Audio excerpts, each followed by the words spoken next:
Hi, and welcome to English-Fabule. Are you learning English? Great. Let's learn English with a very interesting story. Don't forget to subscribe, like, and comment. Let's get started. The Japanese government tells us a surprising number about homeless people. They say that only 0.0003% of the people are homeless. This means a very, very small number. It makes it sound like Japan has found a perfect way to help everyone. It seems like a great success story for the whole world to see. But let us look closer at the streets of Tokyo. When you walk there, the streets are very clean. They look perfect. You often cannot find trash cans, but there is no trash on the ground. You also do not see many people asking for money. This is very different from other big cities in the world. It makes you wonder, where are the homeless people? They have not truly disappeared. Instead, rules and ways of working have made them invisible. It is like they have been erased from public view by the system. They are not on the streets, but that does not mean they are safe and warm in a home. Many thousands of people lost their jobs and homes when Japan had a big money problem in the past. If these thousands of people are not living on the streets now, where are they? Where are they hiding so well? By the end of this story, you will understand how this system works. It is a system designed to keep things orderly, but sometimes it puts order before people's lives. It is very efficient, and in some ways, very scary. To understand how Japan hides its homeless, we must first go back in time. We need to look at the era when Japan had too much money and its economy grew very fast. The rich years. After World War II, Japan was badly damaged. Many cities were destroyed, and millions of people had no homes. But Japan soon started a period of fast growth. This time was called the Japanese economic miracle. The country began to rebuild everything from zero. This allowed Japan to use new and modern technologies very quickly, like robots and advanced machines. The country imported many goods to help build new factories. The government helped this growth by keeping taxes low and making it easy to borrow money. Big companies worked together in special groups. These groups helped businesses grow faster and be more competitive. This led to a strong work culture where people worked very long hours. Everyone worked hard, and the country became very efficient. By the 1980s, Japan had one of the largest economies in the world. Many people found good jobs, and homelessness naturally declined. During these rich years, a special way of life grew for many men. This was the salaryman culture. Men gave total loyalty to their companies, often working long days and even weekends. In return, companies promised jobs for life and help with housing. Companies acted like a big family, offering not just a salary, but also social standing and other support. This meant that companies, not the government, gave a lot of welfare support. This made society look very strong and stable on the outside. But it also meant that people depended only on their companies for everything. For many Japanese men, their work was their main identity. Their job showed who they were in society, and it was a source of great pride. This complete trust in companies made people vulnerable. If something went wrong with the company, their whole life could be affected. This total dependence created a weakness that would cause big problems decades later. By the end of the 1980s, Japan's economy seemed unstoppable. Easy money and high hopes made people invest a lot. Stock prices and land values went very high. The stock market reached its highest point in 1989. Many people believed this growth would never end. But this great wealth was like a big bubble, growing bigger and bigger. And soon, this economic bubble was going to burst, leaving millions of people without the safety net they thought they had. 3. The big money loss. After the very good times of the 1980s, Japan faced a big problem. The country's economy had grown too fast, like a giant bubble. People had spent a lot of money, and prices for stocks and land went very high. At the end of 1989, the Bank of Japan tried to slow this growth. But it was too late. The stock market crashed. The Nikkei index, a measure of stock prices, lost more than half its value in a few years. Money disappeared, and land values fell very fast. This difficult period in the 1990s became known as the lost decade. Many companies lost money and had to change how they worked. The old promise of lifetime employment, where a man could work for one company his whole life, was broken. Companies could no longer keep everyone. Unemployment grew, and job security became a thing of the past. Many older workers, often in their 50s or more, were told to leave their jobs. These men were not usually suffering from drug problems or mental illness, which is often seen in other countries.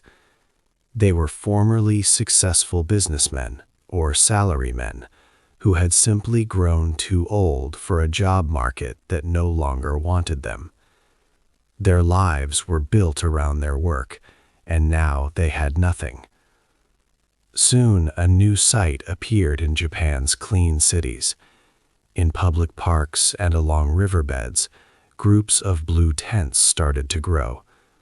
These were called blue tent villages. They were often quite neat and tidy, but they showed a big problem. This was a visual shock for a society that loved order and clean streets. The sight of these simple blue tents in green parks was a visual shock. People felt uneasy because it showed a broken part of society that they did not want to see. By the year 2003, about 25,000 people were counted as homeless across Japan. This public outcry over the tents was not about sympathy, it was about discomfort. The government felt it needed to act because the tents did not fit the image of a perfect Japan. But instead of building many new homes for these men, the government decided to change something else. They chose to rewrite the dictionary. 4. The new rule. After the blue tents appeared in parks, the Japanese government decided to act. They did not build many new homes. Instead, in 2002, a new law was passed. This law strictly redefined homelessness. The special act stated that only people living outdoors, in specific public places like city parks, along riverbeds, on roads, or inside train stations were officially counted as homeless. This narrow rule made many people invisible. If someone lived in a shelter, temporary housing, or any building with a roof, they were not counted. Even if their living situation was unstable, they disappeared from official statistics. This helped Japan show very low homelessness numbers.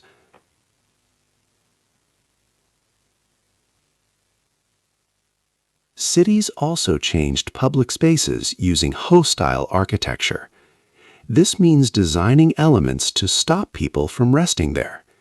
For example, park benches received extra metal armrests to prevent lying down. Under bridges, spikes or rails were placed. Rocks or fences blocked off hidden areas where people used to sleep. These designs made it difficult for anyone to rest in public. Some activist groups tried to help by accepting government shelters. However, these shelters often felt like prisons due to their many strict rules. People had to follow tight schedules and could not come and go freely. Because of these conditions, many men chose not to stay. They left the shelters to live hidden again. This choice, which some called a mistake, drove people deeper into the shadows. The government also cleared the streets for big international events. Before major events like the Olympics, officials wanted cities like Tokyo to look perfect. They ensured no one was seen sleeping outside. Parks were cleaned and riverbeds were fenced off. This created an image of complete order for visitors. With public parks closed and riverbeds blocked, thousands of people had no safe place. They had to vanish. They moved deeper into the busy city, hidden by the bright neon lights of shops and offices in commercial districts. 5. A small room. After the parks were closed and riverbanks fenced, many people had to find new places to stay. They found them in bright city centers, hidden in plain sight. This is the world of the net cafe refugee. These are not normal internet cafes. They are open 24 hours a day, every day. People come here not just to use the internet, but to live. For a small fee, you can rent a private cubicle. It is a small space with a computer and a soft chair or a padded floor to sleep on. A curtain or door gives some privacy. These cafes also have showers, places to wash clothes, and offer unlimited soft drinks. You can even buy cheap food. For less money than a regular apartment, you can have a roof over your head each night. Many people who stay in these cafes have jobs. They work at stores, in factories, or in call centers. They have smartphones and everyday clothes, but they do not have a real home. They are the working homeless. They earn money, but it is often not enough for a deposit on an apartment. Landlords in Japan often ask for a lot of money to move in, and also a guarantor. Without these, even with a job, getting an apartment is very hard. This leads to a big problem called the address trap. To get a better job, you often need a stable address. But if you live in a net cafe, you do not have a permanent address. Without a better job, it is almost impossible to save enough money for a real apartment. So people get stuck. They work hard, but they cannot move forward. They live day by day, paying for their small room in the cafe. Estimates show that over 15,000 people live like this in Tokyo alone. This number is much bigger than the official homeless count for the entire country. These hidden people are often younger than those who used to sleep in parks.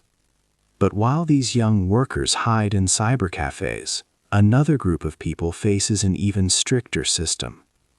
The elderly and people with mental illness are sent to places that most people never talk about. 6. Hidden in hospitals. Japan has many more hospital beds for people with mental health problems than most other nations. For every 100,000 people, Japan has about 269 beds. The global average is much lower, around 68 beds per 100,000 people. This is a very large difference.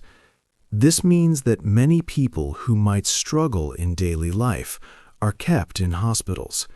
Some stay for a long time, even for decades. This system allows families to hide relatives who are difficult or have mental health conditions from society. It is like a way to remove inconvenient people from public view, sometimes for their whole lives. This idea is called social hospitalization. It helps keep the number of homeless people on the streets low, as these individuals are housed in medical facilities instead. Also, Japan has very strict rules about drugs. Even a small mistake with drugs can cause big problems. If someone is caught, they get a criminal record. This record makes it almost impossible to find a good job or a place to live. Employers do not want to hire them, and landlords do not want to rent to them. So for these people, hospitals or prison can become the only places they can go after a mistake. This system explains why you do not see many people with mental illness or drug problems on the streets in Japan.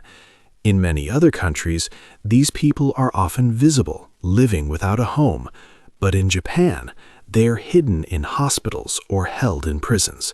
This keeps the streets looking orderly and clean. But the strong physical walls of hospitals and prisons are not the only things that hide people in Japan. The culture itself also creates powerful, unseen walls that affect people deeply. The feeling of shame. In Japan, there is a very important idea called sekente. This means what other people think of you and how you appear in society. Because of this, many people feel a deep and heavy shame if they face big problems like losing their job or home. The culture often teaches that being homeless is not a failure of society or the economy. Instead, it is seen as a personal fault, like a sin. People think it happens because someone was lazy, made bad choices, or did not work hard enough. This strong belief about personal shame means that homeless people in Japan behave differently. You will rarely see them asking for money on the streets, unlike in many Western countries. They try very hard to remain hidden and unseen. They often keep themselves and their small living spaces clean. They hide in places where few people go, like quiet riverbanks, forgotten underpasses, or far corners of parks. They do not want to be a burden, and they especially do not want to bring dishonor or embarrassment to their families. This need for invisibility is a direct result of the shame they feel. Sometimes, the feeling of shame is so strong that people completely disappear from their own lives. This sad event is called johatsu, or evaporated people. These are individuals who cut all ties with their friends and family. They do not want their loved ones to feel the disgrace of their situation. They would rather vanish and live alone in secret than cause their family to feel shame. This act is often a choice to protect their family's reputation more than their own. Even seeking help from the government could cause great shame. Japan has a main welfare program called the Livelihood Protection System. For many years, if someone wanted to apply for this aid, government officials would contact their family. This was to check if relatives could support the person first. This rule created what some called a welfare catch-22. People who needed help knew that asking for it would mean their family would be contacted, bringing them deep humiliation. Because of this, many chose to suffer in silence, even going hungry, instead of exposing their personal failure to their family and the government. They felt the shame was too great. This system of hiding people and problems worked for a long time, as long as the economy continued slowly. It helped Japan keep its image of order and stability. But then a very big and sudden global event happened. The COVID-19 pandemic arrived, and it began to pull back the curtain on these hidden lives. showing the world what was truly happening. The year 2020 brought a new problem. The COVID-19 pandemic forced many businesses to close. This included the 24-hour internet cafes. Suddenly, the people who lived in these small rooms had nowhere to go. They were forced onto the streets. This event showed everyone the truth. The official number of 0.003% homeless people was not real. It was a lie. The government had to act fast, renting thousands of hotel rooms to help these people. This made it clear that a hidden group of people really existed. Japan looks like a very neat country. The streets are clean and you do not see many homeless people. This is because of rules and social pressure. But this does not mean there is no problem. This story has shown you where people hide. Many thousands of people are poor. About 15% of all people in Japan live in relative poverty. This number is higher than in the United States, which has about 12%. But in Japan, this poverty is often hidden from view. It is not out in the open like in some other countries. We have learned how this happens. Many working poor stay in internet cafes, sleeping in small cubicles. They have jobs but no home. Others are hidden in hospitals, especially those with mental health problems. Japan has many more hospital beds for these issues than other countries. Some people live in temporary places, like shelters, or are moved by the government to keep them out of public sight. The system works very hard to keep these people invisible. It does this to make the country look good and keep things orderly. The image of a perfect society is very important. The main questions we asked at the start are now answered. The homeless people are not gone. They have not disappeared. They are just not seen. They are hidden away in various places to protect Japan's image of order and cleanliness. But is a clean street truly a sign of the healthy society? When people are forced to hide their struggles, does it make the problem disappear? Or does it just make it harder for them to get real help and support? The official number of homeless people tells only a small part of the story. The 15% of Japanese people living in poverty is the real number to watch. These are people who are very close to losing their home if something bad happens. Think about this. What do you believe is worse? Is it worse for a society to leave people on the street for everyone to see? Or is it worse for a society to hide people away and pretend they do not exist, making their problems invisible? Please share your thoughts in the comments below. Hey there! Just a second before you go. If you learned something new today, please give this video a like, write your thoughts in the comments, and subscribe to the channel. It only takes a second, and it really, really helps to create even better English videos for you. Your support means the world. Thank you.